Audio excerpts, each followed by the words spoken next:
This is episode 18 of the Battle of Ohio podcast. Browns took care of business in a rather convincing way against the Tennessee Titans this week, and they clinched their first winning season since 2007.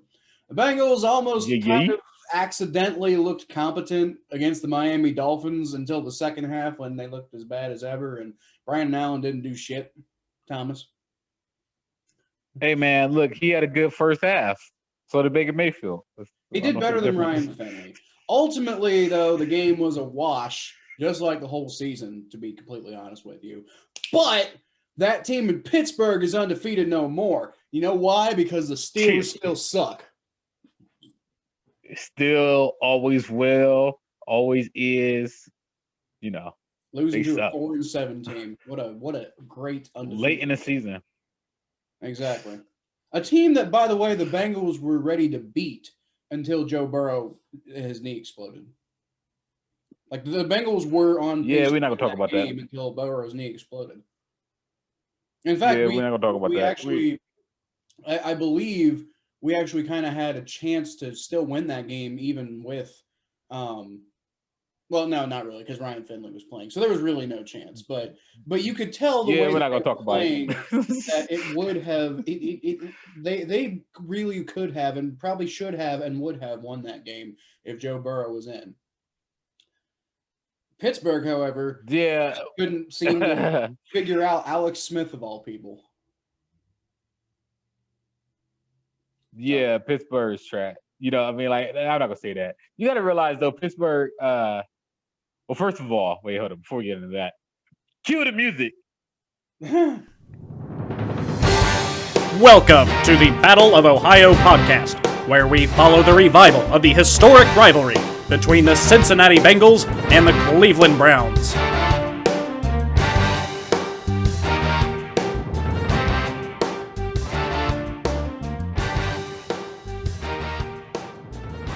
Okay, I just love doing. I just love doing that. By 11-win team standards, by 11-1 standards, the Steelers are trash. I think we can. I think that should be stated right there. The Steelers are not trash. Obviously, they're a winning team, and they're going to be in the playoffs. And they definitely deserve to be in the playoffs. But by the standards of how much they built themselves up by winning all these team games against bad teams, by that standard, they're trash. Yeah, I think that the Steelers are the Steelers are a solid team. I think they're a very solid team. I think that one thing that you got to realize, and one thing the Browns are going to have an advantage of over the Ravens next week, which we'll talk about next episode, is they had short rest and they had not a lot of time to prepare. So keep in mind the Washington football team was preparing for the Steelers since Sunday. The Steelers have been preparing for the Washington football team since Thursday. That's an inherent advantage. Just like the Ravens can't prepare for the Browns at the earliest until after their game on Tuesday, which is I think is a night game. And the Browns been preparing for the Ravens since Sunday afternoon. So when you get these game cancellations, there are inherent advantages. 2-3 more days to prepare is a big difference, especially when you only have 7 days to prepare for a team in the first place. So I just think the Steelers weren't prepared. They were short rested, and they just wasn't ready for what the Washington football team had coming at them. Man, every NFL team is closer than people think they are in talent. And if you give a team the slightest advantage, they could take that advantage and beat an 11-win team. And that's what happened. I think so. Alex was right. But yeah. Well, I mean, I had a feeling, but you know what? We'll talk about that a little bit later in the show. Let's go ahead and talk about these Bengals games. But first, Thomas, why don't you tell me what you're drinking today? All I'm drinking today is a McDonald's sweet tea. I haven't had time to go grab beer. That's fair. That's happened to me before. Energize. If you cannot tell, am actually still technically at work. Now, I got a pretty... shut up. My job's, I'm going to go ahead and turn that off. Go ahead and By the way, with these McDonald's sweet teas, there's so much sugar in them that it gives me the energy of a drunk person. yeah. Uh, like I said, I am still technically at work. I've got I've got pretty cool bosses who, and not just bosses, but the way my job works, I can kind of stop at my house and do things that I need to in the middle of the day. And I actually have something that I don't really have anything left to do until about 5:30. So I figured let's go ahead and pop in. But one thing I cannot do is drink because I drive a truck. I drive for FedEx, so I definitely Why can't. not? You live in Cincinnati. They probably have drivers on the road probably either drunk or high. Doesn't mean you should do that. No, guys. Okay, look, this is going on YouTube. No, do not drink or get high and drive. Do not do that. I am not condoning that at all. I'm just joking. That's a joke. That's a joke. It's a bad joke. Do not drink and drive, guys. I am not condoning that at all. I'm just going to go back with that, bro. So. But anyway, let's go ahead and get into these games. Let's go ahead and start with the Bengals. And that was, man, I'll tell you what, that was a brutal loss. Like, I mean, we're not even talking about, like I didn't even think the Bengals could suffer a brutal loss now that Joe Burrow's gone. Like, I thought that, like, you know, they're like, if we lose, we lose. Who cares? But no, we had people getting into fights. We had a bench clearing brawl. It wasn't really bench clearing because just kind of the way everything was set up. And I enjoyed the fight. I thought the fight was one of the most enjoyable parts of the game. I'm about to pull this game up right on my big screen TV while I'm talking to you. Yeah, that was fight. But what I was so like, wait, hold on. Okay, so like the coach got hit. Is that what happened? Explain that fight to me exactly. Explain that fight to me. Did the coach get hit? No, he didn't actually. He like you talking about Brian Flores. No, he just kind of rushed on the field because he was defending his players. One of the Bengals coaches did get punched though. By one of the Bengals coaches did get punched, and that was one thing that happened, and there's no repercussions for that apparently. But Sean Williams, don't get me wrong, Sean Williams absolutely was out of line. But if he's the only guy getting suspended, really, like, I mean, don't get me wrong, the Bengals absolutely deserve what they're going to get for their part in that brawl. But people act like the Bengals were the only team that was, you know, out of control there. I mean, like I said, Brian Flores, the coach, got involved. Like, I mean, this is it just seems to be a pattern when the Bengals get into a situation when they are even slightly, even one of their players is slightly out of line. Everybody always talks about all of the terrible things that the Bengals do. Nobody talks about the other team. Kind of reminds me of that 2015 playoff game. Nobody talks about Joey Porter going up to Reggie Nelson and grabbing his dreadlocks and trying to instigate shit. Everybody talks about Vontaze Burfict and everybody talks about Pac-Man Jones, but nobody talks about the Steelers. And in this case, nobody is talking about what the Dolphins did. And so I'm not defending the Bengals, but I am saying, let's be fair. There should be more talk about the Dolphins being just as dirty as the Bengals in that particular incident. Actually, throughout the whole game, there's more than one incident. What was it? Tyler Boyd and Xavier Howard, I believe. Tyler Boyd and Xavier Howard got into a fight at one point during the game, completely separate from the brawl that happened, and they both got ejected for their part in that. But I believe only Tyler Boyd got a penalty, which didn't make any sense to me. It should have been offsetting penalties because it was, you know, problems on both of their ends. But, you know, like I said, everybody just wants to point the finger at the Bengals, and, you know, we got to overcome the fact. I guess we're just going to have to overcome the fact that everybody wants to call the Bengals a dirty team, and nobody wants to point the finger at anybody else. And it's honestly ridiculous, but yeah, this is just the parameters of what the Bengals are now. This is what Vontaze Burfict. I remember the Steelers game when they got in the fight and stuff, and the Steelers player. I think he injured one of the Steelers players injured one of the Bengals players pretty badly, if I remember correctly. Am I not wrong? it was a playoff Well, game, right? yes. I mean, I'm like I said. Don't get me wrong. I'm not defending Vontez Burfict or Pac-Man Yeah, Jones or anybody like that. But I am saying that nobody talks about the role that the Steelers played in those yeah. No. I games. remember that How game. I shitty remember they still playing very dirty. Yeah, Steelers played very dirty when they played. That's when they play every other AFC North team. I am looking at this fight.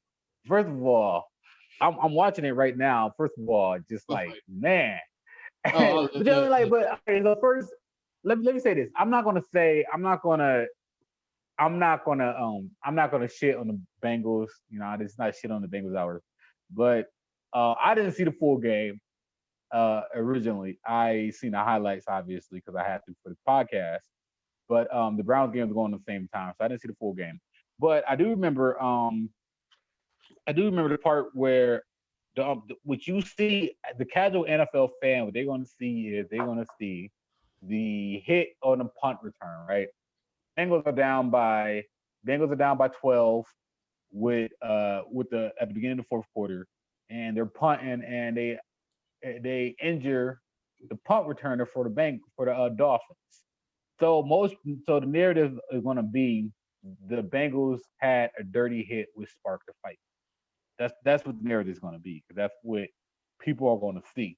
Now, like you said, if people watch the whole game, which most people won't or haven't, they're not going to get the whole story that the Dolphins been dirty the whole game, and the Bengals, who already have this label as sometimes being a bit dirty team, which I don't agree with, but who already have this label of being a dirty team. Well, yeah, I don't agree with. But no, the Bengals have the reputation of giving players second chances, and I see nothing wrong with that personally. I think that we get second chances in life. The regular human being actually does get second chances. People are like, "Oh, I never get a second chance." Yes, you do. Everybody get a second chance. Like you get fired from a job, you have a chance to if you go through the proper procedures, you can rebuild yourself and find another job. Like you could do that. In the NFL, why can't NFL players who get in trouble, why can't they go through the proper procedures to reprove themselves? Why can you reprove yourself in every single situation in the world but the NFL? Anyway, I digress. That's not part of the situation. What I see with the Bengals, when I see that fight and I see that late hit, I see a frustrated team. That's what I see. I see a frustrated team. You know, your quarterback just got hurt for the year. So there's that. You are losing, you're on a losing season, you're 2-8-1. There's still some players on that Bengals team who remember just 3-4 years ago when the Bengals were one of the best teams in the AFC. They're not far removed from that. You have a new coach who may or may not be fired. There's a lot of frustration in that locker room. Another thing that kind of frustrates me is I don't know who this is. I don't know which player this is. But after the fight, the Bengals, and it's a fight. And I understand, you're supposed to have your brother's back and everything after a fight. But the thing that kind of frustrates me is that it's number 80. I don't know who number 80 is. He's dapping up his teammates. Yeah, he's dapping up his teammates and he's laughing about it. Like, I mean, like come on, man. Come on, man. You got to be better than that, man. You got to be better than that. And so we talk about perception. And so the casual fan's not gonna get the full story. So they're gonna see these videos that are on YouTube, and they're gonna see these videos that are on ESPN, and they're gonna see these videos, and they're gonna see these guys laughing on the sidelines after beating up the Dolphins, but still losing, and Dolphins have a better record, So it's not a good look. And I'm not, and I feel bad because this is a Browns Bengals podcast, and you guys, a lot of Bengals fans probably like, oh yeah, you just shitting on us because you're a Browns fan. No, I'm not saying that because I'm a huge fan. If you watch this podcast, you know how big of a fan I am of Drew Samples, who had actually a good game this game, and T. Higgins and Tyler Boyd. You would know how big of a fan I am of those players and how big of a fan I am with Joe Burrow. But this right here is embarrassing, man. Y'all gotta do better than this, man. Bengals players, y'all gotta do better than this. Y'all have to do better than this. And Dolphins, y'all gotta do better than this because it takes two tangle too. Y'all not excused from this. Y'all can't play victim because y'all sparked that fight. Y'all sparked the fight. You guys were in the middle of this too. You guys are playing dirty too. So there's blame to go around. It's like the Malice and Palace. You can't look at one person and blame one person. You got to blame all the parties. But there is nothing to celebrate about this fight. It's entertaining, yeah, but we ain't. But you're a young team. I got to grow. Go ahead, Kyle. I agree with you. I will say this isn't a Dolphins podcast, so I'm not going to spend too much time talking. I wanted to point out that the Dolphins had a lot going on there that people don't talk about because they just want to talk about how bad the Bengals behaved and stuff like that. And fair enough. This is a Bengals podcast, though. Yeah, sorry. This is a Bengals podcast, though. So I'm going to focus on what it means for the Bengals. And honestly, they just look. The biggest takeaway that I have of this incident is just the fact that they look undisciplined out there. And yeah. They look. It looks like Zach Taylor is losing control of everything, and I mean, this is a guy who most likely is safe at the end of this season because of the way that the Bengals operate. But he is definitely on the hot seat, at least as far as the long term goes, and he has got to prove that he can handle this team and he can handle. Putting this team in the right mindset, the right culture, etc. And this is just one example of why that is clearly they're clearly light years away from that being the case right now. And on top of everything else that went wrong in this game, the Bengals were looking like they might have a chance to upset the Dolphins in the first half of this game. Your boy Brandon Allen was playing decently well enough. It didn't do so well in the second half, but in the first half, he was playing decently well enough. That defense was playing decently well enough that, up until the very end of the half, like the last drive or so, which always happens for the Bengals, but up until that point, this was looking like a team that, had some pride and was, didn't really have much left to play for on the season, but wanted to play for each other and for building momentum for next year, which is the exact kind of thing that we need to see from this Zach Taylor coach team to have any confidence in them doing anything different in 2021. But you know what happened? Like I said, in the second half, they fell apart. And that's just been the same old script that's happened time and time and time again this year. They're not getting better with it. They're not learning. They have been outscored 100-44 in the second half since week 6, which I believe was the Ravens game. I'm not sure. But I think so. Since Joe Burrow got hurt against Washington, they've been outscored 35-7. They've gotten 1 touchdown in the second half, and they've allowed 5 touchdowns. Essentially, there's some field goals in there, and there's some different kind of scoring. I'm not exactly sure off the top of my head, I'm not sure what the actual scoring drives themselves were, but the number is 35-7, and that just can't happen. That's why we're losing all these games. It's not because we're coming out flat and we just get completely dominated in every single game. No, it's because we're putting together strong first halves for the most part, and then we just completely forget how to play football in the second half. What happens typically, actually, is we'll either get a lead or we'll be doing pretty well, and then we'll allow a last-second score at the end of the half, and then that momentum will build after halftime for the opposing team, and we'll end up allowing 17, 20, 24 unanswered points before the Bengals can kind of get their heads out of their asses a little bit. So, like I said, it speaks to a lack of discipline. It speaks to a lack of ability to handle adversity, quite frankly, which is, one of the biggest things that we were excited about Joe Burrow coming in with this team is if there's anybody who's good at handling adversity, it's Joe Burrow. And we were hoping that was going to kind of, help this team kind of turn around their obvious inability to do that. That just hasn't happened. And I am definitely not in favor of firing Zach Taylor. I'm in favor of giving him through 2021, like I've been saying this whole time. I know it looks bad now, but, what's the point of bringing in coaches if we're just going to fire them every year and end up with 20 years of irrelevancy like the Browns? Sorry, Thomas. But the point is, why bother doing that?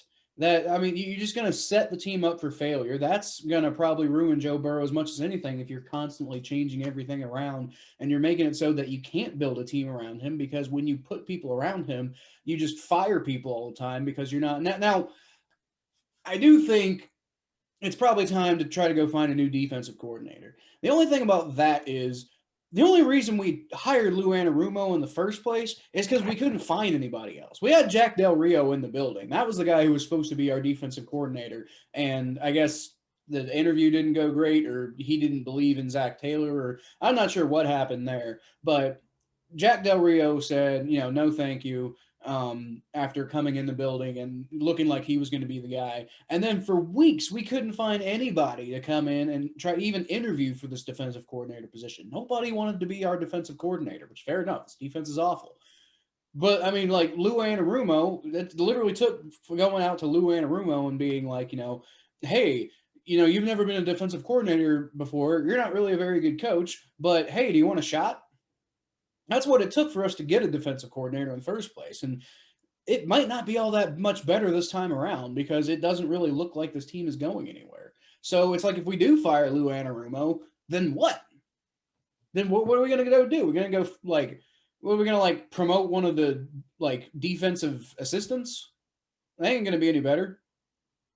I don't know. I don't. I would love, obviously, to go move on from Lou Anarumo and go get a new defensive coordinator who's shiny and bright and young and very good at what he does. But it's just that doesn't seem like that's likely to happen. I wish it would, but it's probably not gonna happen. I'm not in favor. I'm not going to say I'm necessarily in favor of saying. I'm not going to just say that y'all should fire Zach Taylor, but I'm not sure if y'all should keep him. I'm on the fence about it because I'm like you said, you got the second half collapse, but there's a lot of good young coaches coming that are going to be looking for jobs this year. This might be an opportunity for the Bengals. If they have somebody in mind, maybe. Yeah, there's some things that. First of all, like you said, Zach Taylor lost the locker room. It's going to be really hard for him to win that locker room back, even with Joe Burrow coming back next year. He lost that locker room. That locker room is there's no discipline, like you said. There's no accountability right now. That fight, that fight is one thing. It takes two to tango. I know people fight in the NFL. It happens. The best teams in the NFL, they get in fights. So you know what? I'm not gonna hold that against them exactly, because I'm looking at video of that fight, and there was actually you also had Dolphins players getting in the face of Bengals players to try and intimidate them in the fight to hitting them. So there's always, like I said, it takes two to tango, like I said earlier. So I'm not holding that completely against Zach Taylor, because I think that fight was out of frustration. But what I am going to hold against Zach Taylor is the fact that they are, first of all, we got to talk about this poor offensive line play. I know that's not completely against coaches. When you have bad offensive linemen, then yeah, but I still feel like that there are different schemes that you could use to try and move the defense off balance. And there's been moments where Zach Taylor done that, but I don't think Zach Taylor's done that enough. His star quarterback has been injured, so you can't really hold that against him. That's more against the general management and stuff. But Joe Burrow was getting lit up all year, and that's a problem. So we can't really blame Zach Taylor for that. What we can blame Zach Taylor for is the offense inefficiencies. Since he's an offensive-minded coach, the offense haven't really looked stable at times for the Bengals. Even with Joe Burrow at times. I know Joe Burrow's a rookie and he has his up and downs, but there's been moments where he looked worse than he should have. So, I'm not saying I'm on the fences about it, because some things are out of his control, but some things just look really bad. This looks really bad, and the players are going to remember this. People don't forget. I used to always say, people don't forget how you make them feel. And I don't think these players are going to forget how it feels to have Zach Taylor as a head coach and to go through all this losing. He's going to have to do a hell of a speech at the beginning of next year. And I know you're in a rebuild, and I know there's so many things that go into a rebuild, but it just looked bad. And here's the other thing about that fight, though. And here's another thing about that fight, is that it happened in the fourth quarter. You're only down by 12 at the beginning of the fourth quarter. You still have time to make some form of a comeback. 12 points. That's 2 touchdowns. You're winning. That's a stop and 2 touchdowns. That's all it is. That's all y'all need to do to get back in that game. And it kind of just felt like they just, after that moment, it's from what I've seen from the highlights. I haven't watched the whole game, but the offense apparently went stagnant after that. And apparently they were stagnant in the second half altogether. But it just feels like, I don't know, like Joe Mixon. I feel like Joe Mixon should be I don't feel like Joe Mixon is having the season that I thought he would be having. Well, Joe Mixon. There's times he look good, there's times he doesn't. Joe Mixon's on IR. So. Okay, I didn't know that. All right, now I start talking about Joe Mixon because, like, I just felt like I'm just frustrated that he's not. Like, I keep on thinking to myself, Joe Mixon's gonna break out. Joe Mixon's gonna break out and be like known, establish himself in a conversation with the Nick Chubbs of the world and the maybe not the top tier running backs, but maybe a tier below that. And it just felt like Joe Mixon never broke out to that level. It feels like he always either he's hurt or he's not. He's not consistent enough. He's been there from time to time, but you're right. He doesn't really. When he does get there, it's like for a couple of weeks, and then he kind of falls. Yeah. Back. But I mean, a lot of that is he's still missing field goals. A lot of that's the lack of run blocking. To be honest with you. Yeah, I guess. Yeah. So I don't know. It just doesn't look. There's just some problems here. I'm not real. I don't know exactly how to fix the problems. I'm not a general manager in the NFL, but I can tell you, it just doesn't look good. It just doesn't look good. It doesn't look good. It don't look good losing. I'll say, we talk about the Jaguar. Yeah, go ahead. I'll say one more thing, and then I think we should move on to the Browns. But my last thought about Zach Taylor is that I think Zach Taylor is talented. I think he could be a very good head coach eventually. I think he's got a good vision. I like where, in general, his head's at. I feel like the Bengals, the Zach Taylor era of the Bengals has so many issues that need fixed right now.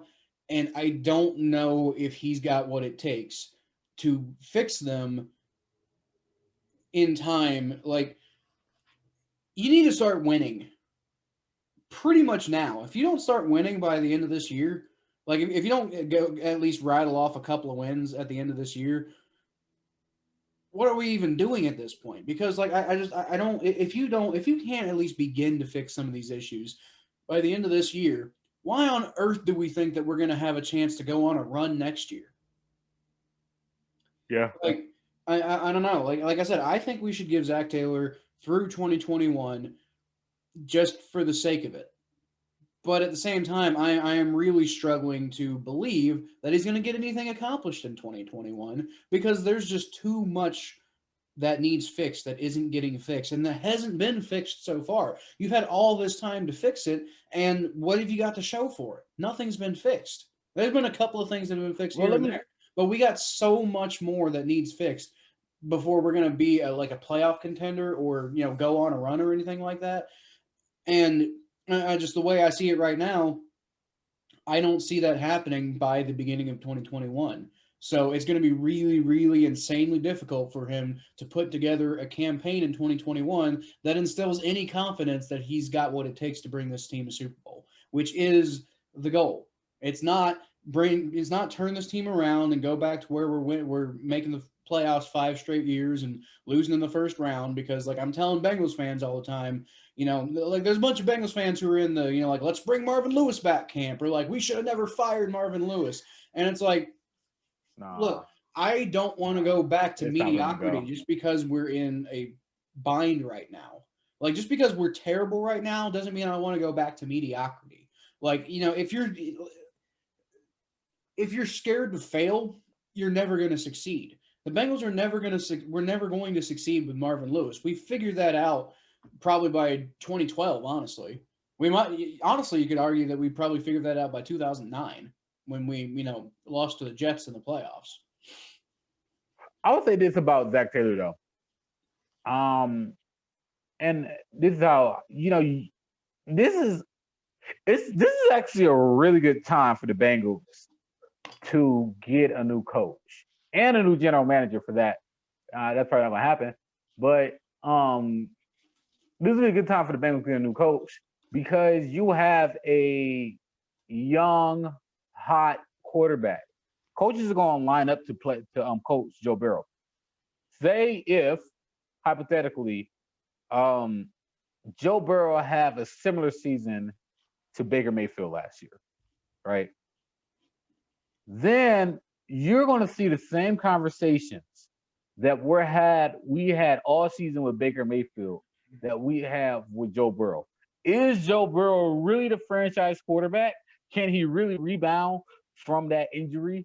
How good is Joe Burrow really? And that's a scary thing because a bad head coach could ruin a quarterback. A bad head coach could ruin a quarterback. And I think that's important to note that a really bad head coach can ruin a quarterback because you see how Baker Mayfield performed under Freddie Kitchens versus how Baker Mayfield performed under Kevin Stefanski. Say there is a head coach out there, right, who could put Joe Burrow in a better system, who could figure out ways to protect Joe Burrow better, who could find ways to make Joe Burrow that top quarterback that he's supposed to be in the NFL. Say there's a coach out there. If you have I think you kind of got to owe yourself to at least have the conversation of putting your young team in a better situation. And that's why I think that, we can't put to bed the conversation of Zach Taylor getting fired. So, I'm on the fences about it. There's still 4 games left in the season. I want to see what happens in these 4 games before I make a decision. But for me, he's on the hot seat. He's definitely on the hot seat. And I think that it should be considered because I think there's some good coaches that are going to be looking for some jobs that might be a better fit for the Bengals than Zach Taylor. Well, personally, I think there's a couple good ones. Personally, here's my thought process. Zach Taylor has been good so far at. Again, I don't want to spend too much longer in this. I want to kind of move on, but just to talk about, why to me it kind of makes sense to just give Zach Taylor another year, because one thing he has done is he's brought talent to this team that was really lacking in talent. Now he obviously can't figure out any way to use the talent, which is an issue of a head coach. Yeah. But we've had 2 good drafts in a row, and our free agency this past year that was really uncharacteristic of the Bengals. He convinced Mike Brown to go out and spend money and bring guys like DJ Reader. I know a lot of our free agents got hurt, and that sucks, but they are here and they are talented, and we do have a lot of when healthy, when in the right mindset. This is a very, very talented team. It's also a very young team, but I'm not afraid, personally, of giving Zach Taylor another year just to see if he can maybe do something, and also for the sake of building a little bit of continuity. And it's like, if we still suck with Zach Taylor next year, then we fire him, we move on, whatever. But he probably most likely brings some more talent, has another good draft, and then, the next guy that we bring in, Joe Burrow's still going to be on a rookie contract. There's still going to be 2 years there of rookie contract for the next head coach to deal with. So, I could totally see a new head coach coming in and having plenty of talent to work with, and then putting the Bengals where they need to be mindset-wise, and like I said, taking advantage of the fact that Joe Burrow is still on a rookie contract and potentially going on a run at that point if Zach Taylor can't do it next year. But I don't know. I'm personally in no rush to fire him because, like I said, what the hell are we gonna do if we felt yeah, great, hold him accountable, whoop-de-doo, but what are we gonna go do after him? You talk about these, there's young potential head coaches out there, but there's gonna be young potential head coaches out there next year too. I really like Robert Saleh, but I could maybe see. Right. I could maybe see him being available next year too. And if not, there's going to be Brandon Staley. There's a couple of guys out there that I like. I like Matt Eberflus. There's some coaches in college I like too. There's some I coaches don't in know, college I like, stay away but from college. People are talking about Jim no, I Harbaugh, mean look what Matt Rule's doing. huh? I mean Matt Rule's not having. Do you think Matt Rule's having a bad rookie head coach season? Well, no, but he's kind of I an don't anomaly. think. Yeah, you're right. I think I think it depends on what kind of offense they're running on in college. Like I don't think like Urban Meyer could do what he does in college in the pros type of shit. Like I don't think you can do that in the pros what Urban Meyer does. Or like, but Well, there's a Urban coach Meyer's in another guy Iowa. whose name has been thrown around. Yeah, no, you don't hire Urban Meyer. That'd be stupid. That'd be so stupid. Urban Meyer wouldn't be good. Urban Meyer would not. I don't know. Maybe I'm wrong because Urban Meyer he probably forgot more football than I know. But I just don't think Urban Meyer would be a good NFL coach. I don't think that. Now, I don't think that he. Nah, never mind. I'm going to say that. I'm not going to say that because there's too many people who like Urban Meyer and just be on me if I say that. So I'm going to keep that to myself. I'm I going think to keep that to myself. I think you already said it, but anyway, let's go. I think we spent enough time on the Bengals here. Let's talk about this Browns game, which I find far more, well, at least fun to talk about. The Bengals game is definitely interesting, but this Browns game is definitely more fun to talk about because, boy, let me tell you one thing. Baker Mayfield needed to come out and have a statement game to show that, going into the playoffs that, the Browns can trust him to lead this team in addition to that amazing running game. And what did he do? Yeah. He came out and he balled out. At one point, I was So actually surprised that the game ended up being as close as it was because I remember while yeah. I was they called me into work on Sunday, so I didn't really get to watch any of these games, which was annoying. I mean, I watched them, but after the fact. I was listening to the Bengals game on the radio, and occasionally I'd look over at the Browns game. And at one point, I think I looked and they were up 41-21, and I'm like, oh god, this game's over. So I didn't check again until I checked what the final Yeah. score was afterwards, and I'm like, oh, what happened there? But either way, I think the Browns Well, kind of like came out. I think the Browns had a statement win here. They're like, we're here, we're for real. Watch out for us in the playoffs. yeah. Yeah, they did. Two things. The reason why I gave that league was it was coaching. The coaches played pretty much prevent the loss type way. Baker Mayfield went through the ball 7 times in the second half. So they just ran the ball in the second half. And the defense kind of got shredded in the second half. So, but there's a lot of times where they just got like the most inopportune calls. So these penalties are killing us. You can blame the refs, but I'm not gonna blame the refs. I'm gonna blame. We got to be more disciplined. So the defense got to perform better in the second half. The offense, the play calling was just very conservative in the second half. I'm not gonna jump all over them about that. But let's celebrate the fact that the Browns got a win over a division leader, an 8-3 football team, a team that was in the AFC title game last year. Mm-hmm. And most importantly, they won the way that everybody said that they couldn't win, through the pass. And here's the thing. I said this on a podcast. I said this last podcast. I said this on the internet. I said this to so many people. I said that you guys are going to keep on saying all this stuff about Baker Mayfield, and y'all going to ignore all the things that he's doing, all the good things that he's doing. What's going to happen is these teams are going to buy into all these things that y'all saying, and they just going to not hold Baker Mayfield honest, and he's going to burn them. And that's exactly what happened right here. Tennessee. All we have to do to stop the Browns is stack that box and let Baker Mayfield pass. Baker Mayfield can't throw the ball. What the hell are y'all talking about? Baker Mayfield can totally throw the ball. No, he's inaccurate. Like how? And then there is videos, there's anecdotal evidence before this game of Baker Mayfield throwing dimes. So, all right, cool. You know what? Fine, go ahead. Stack the box. Watch what happened. Play action. Couldn't defend that. Drop back passes. Couldn't defend that. All we got to do is stop Nick Chubb and Kareem Hunt. Okay, fine. Stop Nick Chubb and Kareem Hunt. what happens? Baker Mayfield throws for 290 yards in the first half.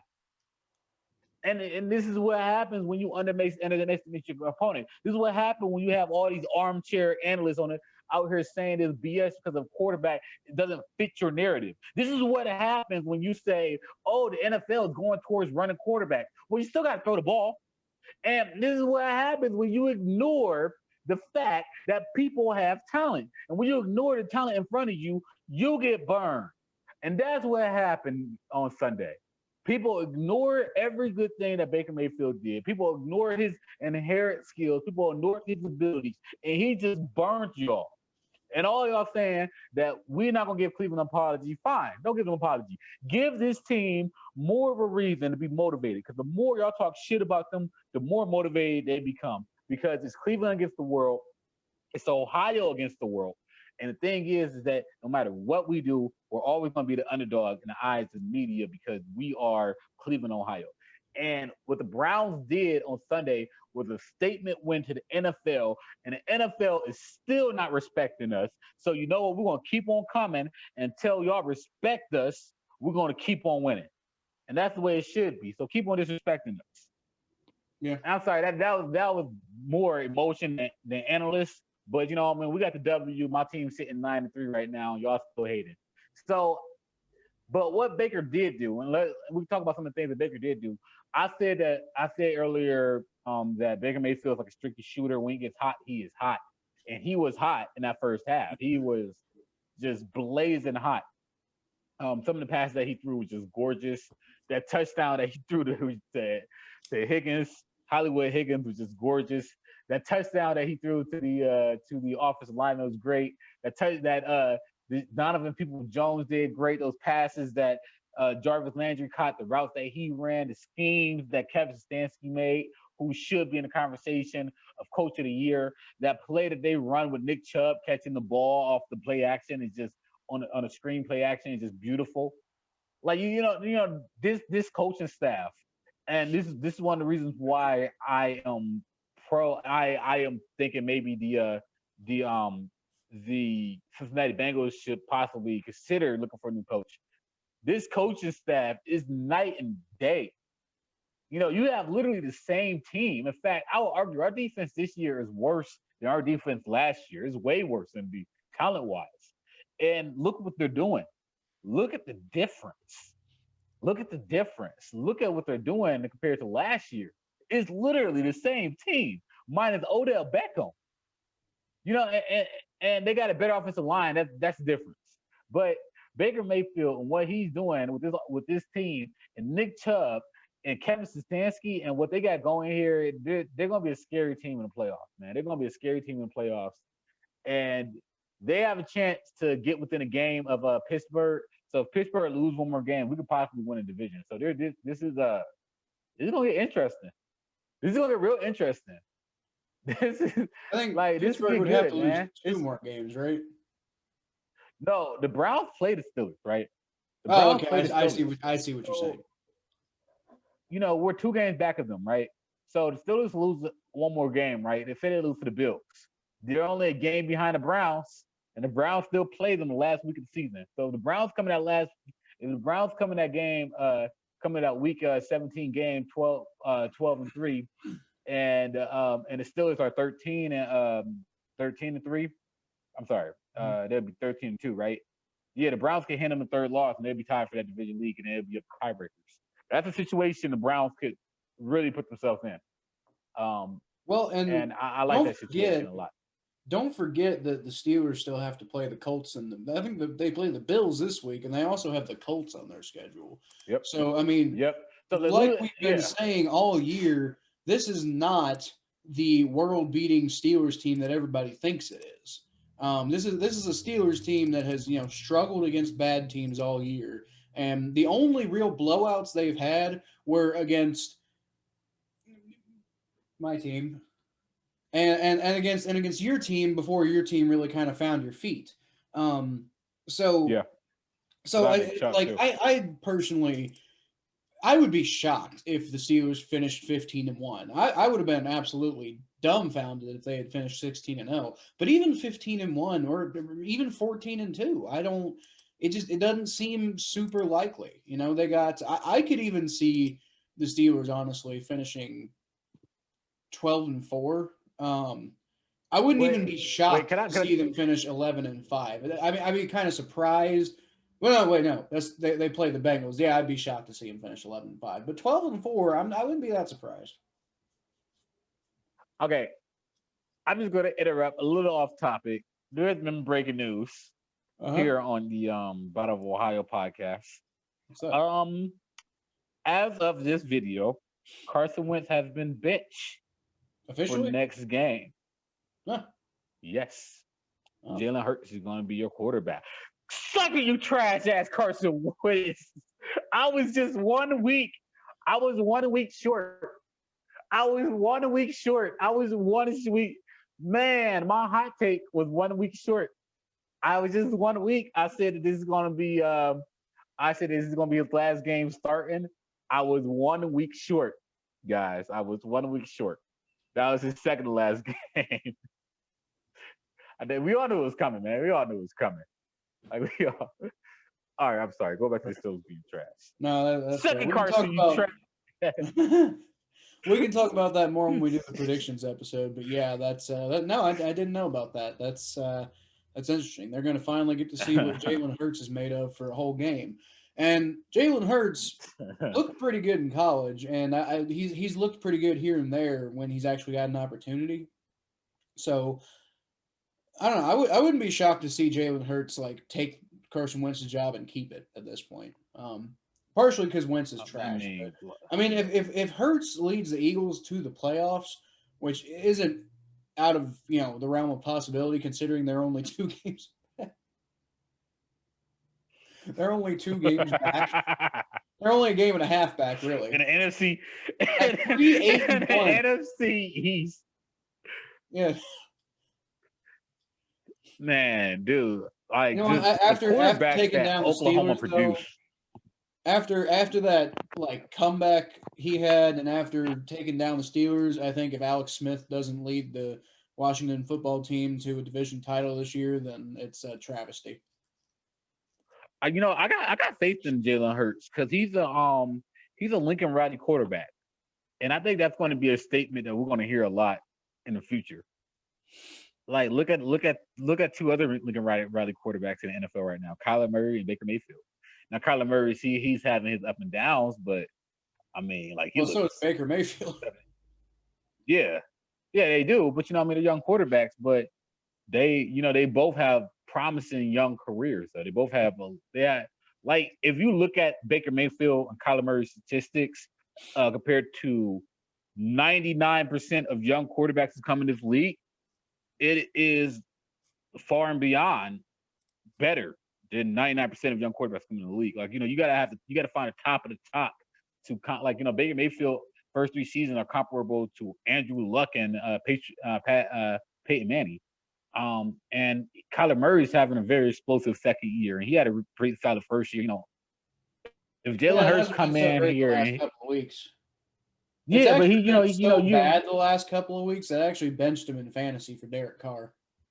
Well, I kind of figured out it happened, but the reason why that happened is not because of his ability as a quarterback. It's just here's another thing that people got to realize: it is really quarterbacking is one of the hardest positions in sports. So in every single sport, second-year players have what is called a sophomore slump. In every single sport, it exists. So when a quarterback goes through a sophomore slump, why are y'all surprised? Like, I don't get it. Why would y'all be surprised about that? Like it's destined to happen. So you knew that Kyler Murray was going to start to be figured out. It's usually the third season where quarterbacks make their huge jump. I wouldn't say destined. Like there's plenty of players who don't go through a sophomore slump. It just you're right. Well, Lamar didn't go through it, but he's going through it right now. He's going through it right now. He's going through a slump right now. But young players go through their slumps. They're young quarterbacks. Every quarter, most of them do. Most of them do. Yeah. Like there's always I'm not saying that Kyler Murray is bad. I'm not saying he's great, but I'm saying that he's explosive. He makes plays. He's not bad. He's not horrible. At the very least he's decent. And there's something to be said about those Lincoln Riley quarterbacks. Yeah. I just think that Lincoln Riley, he is great at grooming these quarterbacks. So I think I like Jalen Hurts' chances. Yeah. So I'm sorry, we got off topic for a minute. Yeah, back onto the Bengals and Browns. Why don't you go ahead and tell me who you feel is the player on the Browns who doesn't get enough credit for? Who's your underrated player of the week for the Browns this week? Ooh, I'm kind of going back and forth on this because I want to pick somebody on defense, but I gotta go. I gotta go offense. I gotta go offense. We talked about in the show about Higgins. I'm not gonna give Landry the credit because Landry's always the credit. In fact, I will give Landry this credit. Landry has been doing a great job of setting an example for the other receivers to follow, and we've been getting a lot of good help from the young receivers. So, with that said, I got to give credit to Donovan Peoples-Jones, the rookie quarterback coming out of Michigan. He dropped the ball in the first quarter that would have been a touchdown. All right, cool. I put out a tweet: "Keep your head up, young man. Come back and get it back next play." Three drives later, he goes for a 55-yard touchdown. What a route! What a fake! That kid's going to be special. I like you, Donovan Peoples-Jones. Keep grinding. You're young. You had a really good game, and you're going to keep on growing. If you look at the stat line, you want to say he's underrated, but he is definitely an underrated player for right now, and I think he has a bright future. So shout out to Donovan Peoples-Jones. Higgins, you did a great job too. Shout out to Jarvis Landry for grooming these young players into what they're becoming. I like it a lot. Go ahead, Kyle. All right. I agree for the most part. For the Bengals, I will say one player who I think one player who I want to point out for just how notably, and I usually don't like to get like too specifically negative with players because like everybody can come out and have a bad game. Yeah. But I do, before I talk about my underrated player of the week, I do want to real quick kind of talk about Michael Jordan, the Bengals left guard who really ought to be losing his job. Yeah. According to Pro Football Focus, had a pass blocking grade this week of 7. Out of 100? Not or out of 10?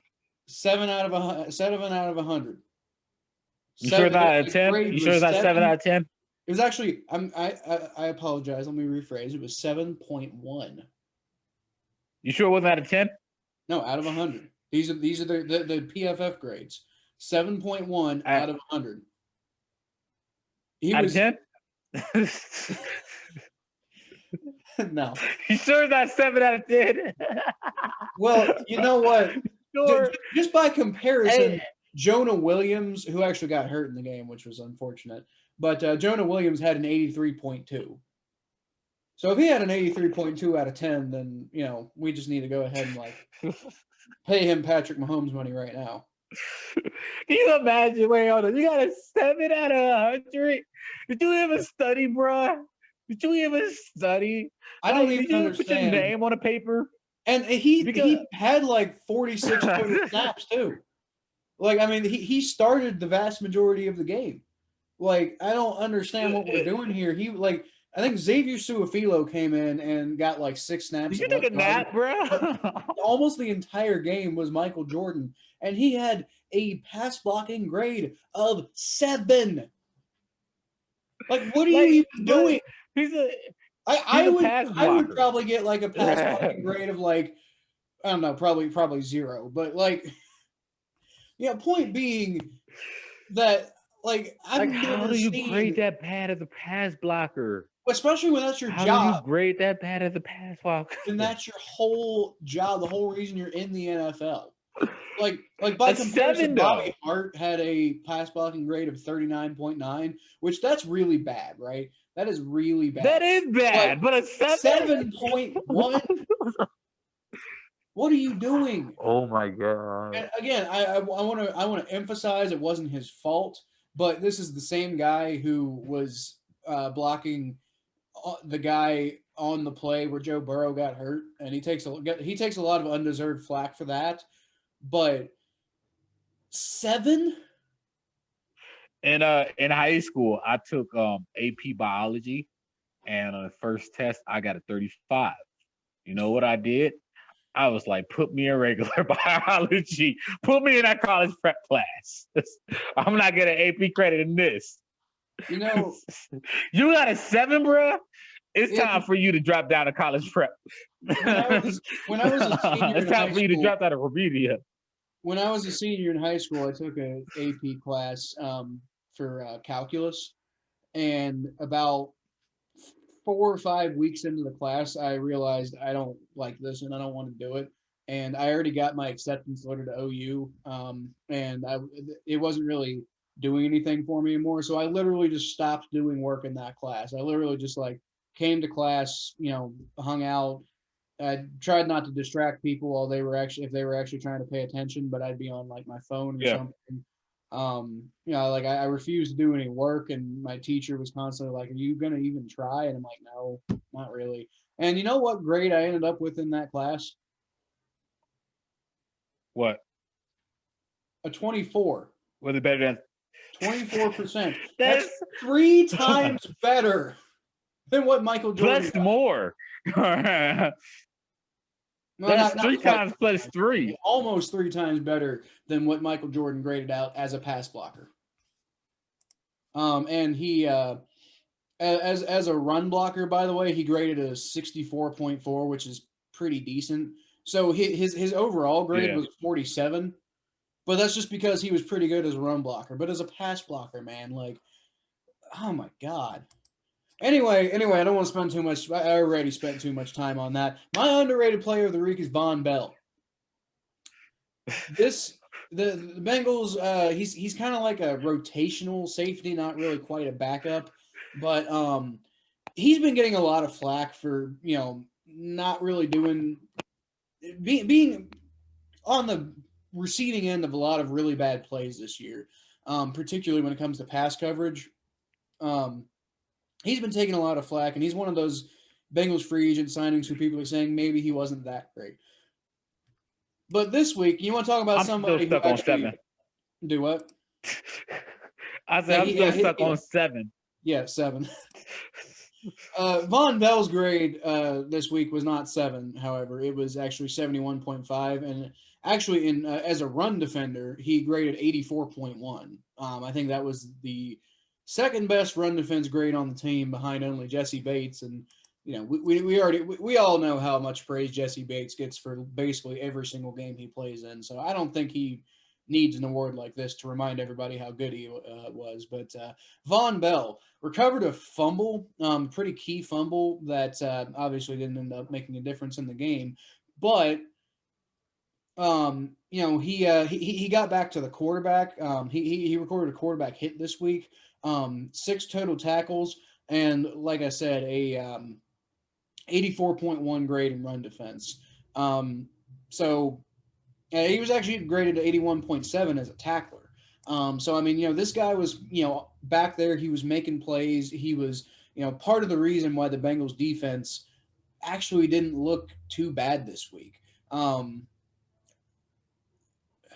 I know there were definitely parts where the Bengals defense didn't look great, but they only ended up giving away 19 points to the Dolphins. And despite some pretty good play from Tua Tagovailoa throughout parts of this game, there were definitely parts of this game where I was looking at this, and like I said on the last podcast, if it's Tua playing and not Ryan Fitzpatrick, then the Bengals have a better chance of winning this game. And it definitely looked like that this week because the Bengals defense definitely looked like they were able to take advantage of the Dolphins offense with an inexperienced Tua Tagovailoa. And a big part of that I don't think a lot of people are really going to give a lot of credit for is the performance of Von Bell. So thank you, Von Bell, for helping us out. Unfortunately, we couldn't win the game, but I thought you deserved a shout out here. Yeah, the Bengals defense didn't do that bad, actually. I'm still stuck on 7, by the way. Michael Jordan, do your mom know how bad you are graded in the NFL? Do your mom know how bad? I'm calling your mama, Michael Jordan, telling her that you got a super F against the Dolphins. Against the Dolphins, who are solid, okay. But you got a super F, though. It's not like you played against, I don't know, the Chiefs. No, you played against the Dolphins. You got a 7. Or rather Miles mother, Garrett, I guess. Like whoever. Well, I guess whoever. I guess Aaron Donald, right? That would be who you would think of because it's whoever's the best interior pass rusher in the NFL. It's probably Aaron Donald. So it's not like you were playing against Aaron Donald. You were playing against. I don't even know who Miami's defensive line is. Let's see. Hey, son, what's your pro football grade?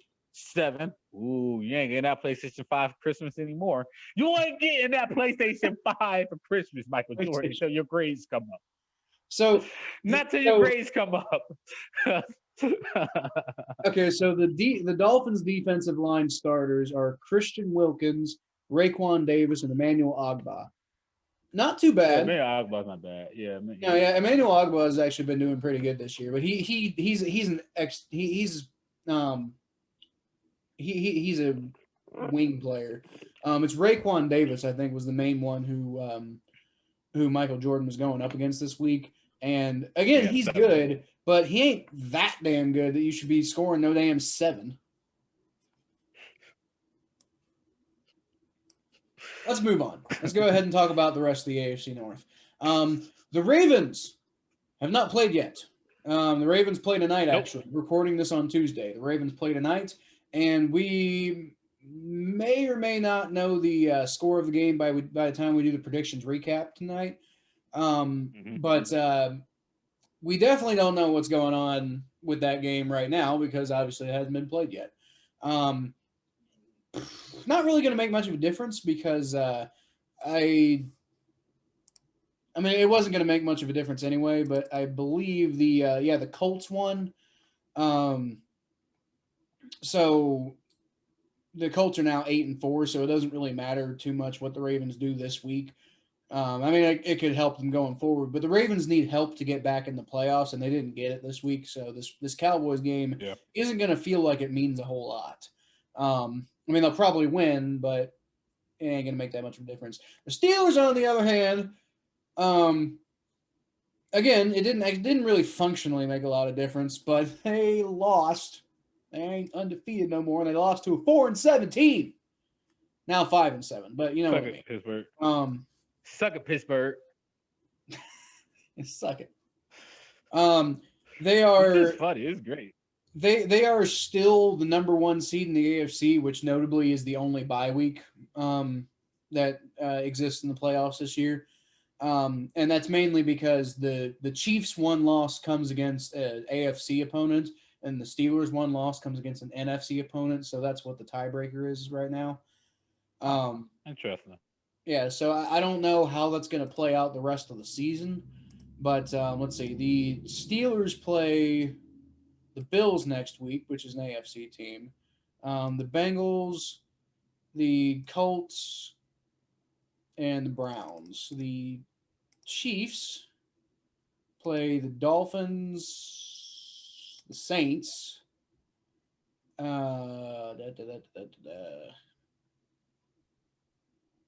the Falcons, and the Chargers. So the Chiefs play 2 NFC teams and 2 AFC teams, and the Steelers play all AFC teams remaining. So I think if both teams win out, then the Steelers maintain the number 1 seed. But if the Steelers lose one more game, then I believe that's the way that works. And if the Steelers lose one more game, then the Chiefs. I mean, the Chiefs could lose a game, and the Steelers would still maintain the number 1 seed. But right now, they've got the Chiefs right on their heels, and they're only separated by a tiebreaker right now. And not to mention that the Chiefs' remaining schedule is, I mean, like the Dolphins are, all right, but the Falcons are definitely not all right. The Chargers are not all right. and the Saints. The Saints are pretty good. So they got the Dolphins and the Saints are going to be pretty good, but then the next two games after that ain't going to be too much. So I would say that the Steelers have a tougher road ahead of them than the Chiefs do. So I would put my money on the Chiefs ending up with the number 1 seed. But right now the Steelers do have the tiebreaker. I don't think anybody's beating the Chiefs for the rest of the year. I think the Steelers will lose next week. It's crazy because you think about it. I was thinking about this. Ben Roethlisberger is old. Yeah. And he's a very physical 39? Quarterback. Yeah, he's a very physical quarterback for his age. And they got to play 3 games in 12 days. 38. Yeah, so they're playing against the Bills team. I don't think the Bills is as good as people give them credit for. I think the Bills can be figured out, but I don't think the Steelers are going to be at full strength. And so going to this game next week, I think that the Bills are actually going to. I'm sorry. Yeah, I think that it wouldn't be too crazy to put the Steelers as favorite. They also have a short week against the Colts. So we talk about these short weeks.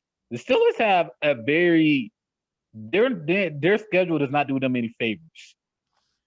Right. And although they I still will got say, with COVID changing the schedule up as much as it has been, I wouldn't necessarily say you can really project what the schedule is even going to be a week from now at this point. It's true. The Browns get COVID. I just read that Wyatt Teller has contracted the virus. He's one of our offensive linemen. In fact, it's our best offensive lineman. And that's big, considering the fact that we play the Ravens this week. The Ravens, on the other hand, I still think the Steelers are going to win the division. I'm not going to go on this podcast and say with a straight face that I think the Steelers are going to lose the division. I think they could. I think they very well could. I think they could drop one of these games against the Bills or Colts, and the Browns could hand them their third loss and win a tiebreaker on January. That's not outside of the possibility. But if I were to put my money on it, if I was a casual fan, I would still bet for the Steelers to win the division. But the Ravens, on the other hand, I don't like them. I actually don't like them today. I know I already made my prediction that they'll win, and and I gotta stay true to my prediction. But that Cowboys team, they still have a lot of offensive weapons, and they are playing. And I know the Ravens are playing home, and I'm always for the home team. I don't know, man. That short rest bothers me. That COVID problem. This game is at least going to be close. I think the Ravens still probably going to find a way to win it. But, playing on short rest is such a disadvantage. It's such a disadvantage. It's more of a disadvantage than people consider. And the Cowboys have had a lot more time to relax and rest than the Ravens had, and the Ravens will. So this game is going to be very tough for this Ravens team, even though they have Lamar Jackson back. Even though the Cowboys' offense is trash and they're an NFC East team. You seen what the Washington football team did to the Steelers yesterday, and the Washington football team ain't that much better than the Cowboys. So don't be surprised if the Ravens lose tonight. Here's the difference, though. Washington is a very well coached team. Their problem is, in a lot of cases, they lack talent. The Cowboys are the opposite. Yeah. The Cowboys have a lot of talent, and they're a very badly coached team. Typically, when you've got badly coached teams, the extra rest sometimes has a tendency to come around and actually make it worse for them. I don't know. I don't believe in the Cowboys at all tonight. I don't either, honestly. I wouldn't even I'm not even really entertaining the idea that they have a chance, because I don't think they do. I think the Ravens take care of agree with you. I think the Cowboys. I don't see Mike McCarthy doing anything to help the Cowboys take advantage of the extra rest.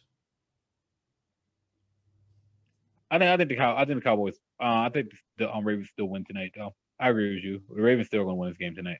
Yep. And like I said, if the Ravens do win, then that will help them as far as getting back into the playoff race. But it will not put them back in the playoff race, or it will not put them back in as far as a playoff seed. They'll still need some help from either the Colts, Dolphins, or well, probably not the Browns.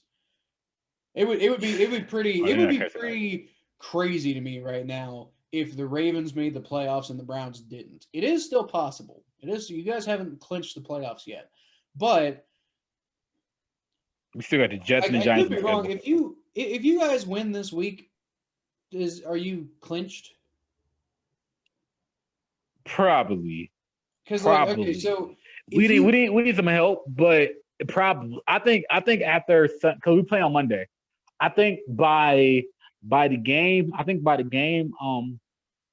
Well, if you beat the Giants, win. It's not a lot.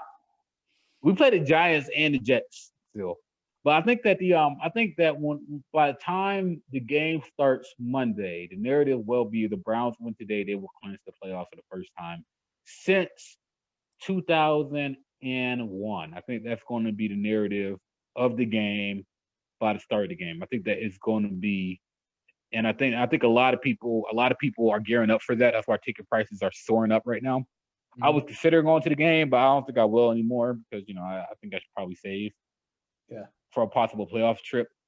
Keep that in mind, Cleveland. But no, yeah, probably. I think that if they win Monday, I think that the Browns will be officially a playoff team. Okay, so which is exciting, right? Okay, so here's my thought process. I think if the Browns win and the Raiders lose next week, something like that, then I think that then yes, you're clinched because then the first two runners up for the playoff race would be the Ravens and the Raiders, who would both be at 7-6, and also teams who the Browns have beat. You beat the Raiders, right? No, we lost to the Raiders. Oh, you lost to the Raiders. Okay, never mind then. You wouldn't clinch because the Raiders could still catch up. So, but if you beat the Giants, if you beat the Ravens, then you beat the Giants, yes, you'll be clinched. I figured it out by next week's prediction episode. Don't y'all worry. Well, I think for now it's probably about time to go ahead and wrap up this episode of the Battle of Ohio podcast. But anyway, thanks for listening, everybody. You can find the podcast on YouTube pretty much exclusively right now. Eventually, I'm going to look into getting it on other platforms, but right now you can find it on YouTube. You can find me on Twitter and Facebook at Kyle Phelps 92 on Twitter and Facebook.com/Phelps. And you can find Thomas on Twitter and Instagram, T_star94 on both platforms. And then also on YouTube at Blowdown Page. If you like what we're putting out there, like, subscribe, comment down below. Let us know what you think. Let us know if you have any ideas, and also let us know if you want to come on the podcast because we're always interested in having people on. Look forward to the predictions episode, which may be already out by the time you listen to it, and if not, it'll be on its way. Thanks for listening, everybody, and hooday. Go Browns, as I figure out how to work this playoff predictor.